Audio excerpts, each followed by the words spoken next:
Hi guys. Hello.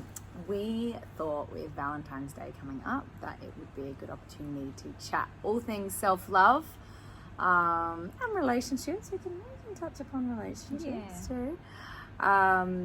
Do you have any self-love rituals? I feel like I've got a few. A conversation I've been having a lot recently with James, especially after feeling, in a bit of a slump, after the third baby, just things that I just need to do for myself that really comes from a place of love and that helps lift me up, lift my spirits. Actually, I hadn't written this one down, but it's one that just came to mind, and that's hanging out with you. So friendships, really has made such a difference having you back when you were away. And I know, we're in touch, but it's not that. It's not the same. And since you have been back, I have to say I feel so joyful and uplifted. We can talk, we have the time to share things, go deep with things. It's so good, isn't it? Yeah, just even day-to-day experiences, it makes life far more meaningful. That's so funny that you should say that, because as you were talking, I was like, oh, right now I feel like I'm having self-care and self-love. Like, this right now feels so good. And I think it is like finding those meaningful relationships in your life, whether or not that's with your partner. But it can be friendships too. Like, who are those people that you spend time with who just enrich your soul? And maybe you can tag them actually in this post. Because God, those people are so precious and they recharge your batteries, and you can sit there and just lose yourself in these hours of chatting and getting deep and unwinding any issues that you might be facing. And there's just that camaraderie and kinship. It's something so beautiful about having that. And I think when you're busy, like every person I know they have this self-imposed busyness, you actually have to take the time out of your schedule to say, this is the time period that I'm going to go catch up with Chrissy, or I'm going to go see Claire, and dedicate those moments. Give yourself that time, because it's so enriching and it's so important to have that sort of self-love. Absolutely. And when you weren't around, things that I was doing. So I never understood podcasts until recently. I'm like, but what is a podcast? I for some reason I couldn't get my head around it. But then all of a sudden it's almost like I see it like an audiobook, and I just click podcast on my on my phone, and it's as easy as that, and finding some that you just enjoy listening to. And it's actually much easier than sitting down finding the time to read, because you can do it in the car. I haven't read in years. I try and just go for a walk 20 minutes a day, whether it be on the beach, which is where I feel truly joyful, or just around the block while at the end of the day, while kids are watching a bit of TV, I just get out. They are supervised by James while I'm doing that, by the way. I'm not like, here's the babysitter, free babysitter. Woohoo! Peppa Pig. But yeah, the podcasts are great, and there's millions of different topics, whatever you're into.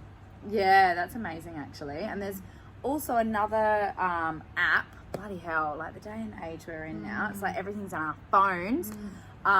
You can also go out and have a lovely nature walk without bringing your phone with you, and connect back in and have quiet moments. That's great. But I will say there's an app that I love called Insight Timer.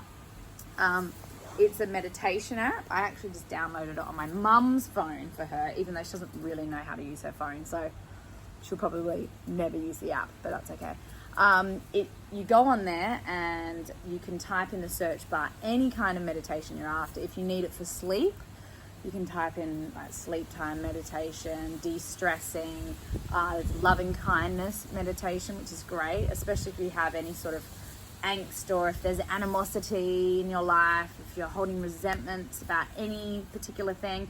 A loving kindness meditation is amazing, because it actually helps you to lessen the resentments. And I was actually talking to James about this morning. When you hold resentments, it doesn't serve you. So actually taking a look at where you're sort of grinding up against any one person or any sort of situation, and delving deeper into that thing and sort of unraveling those feelings actually release you from the feelings, because resentments just don't serve you. There's no point in holding on to them.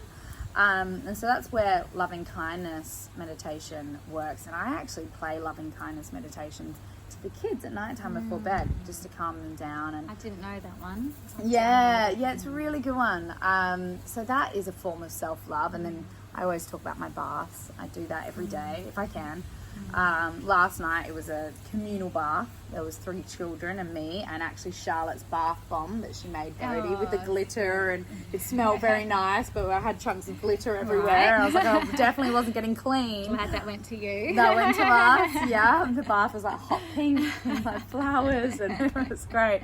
But it was a nice moment, and even just to be in warm water and, you know, letting that sort of wrap around my body, and it just felt good for a moment. Just, I think generally making kind choices for yourself and your body, even when it comes to nutrition.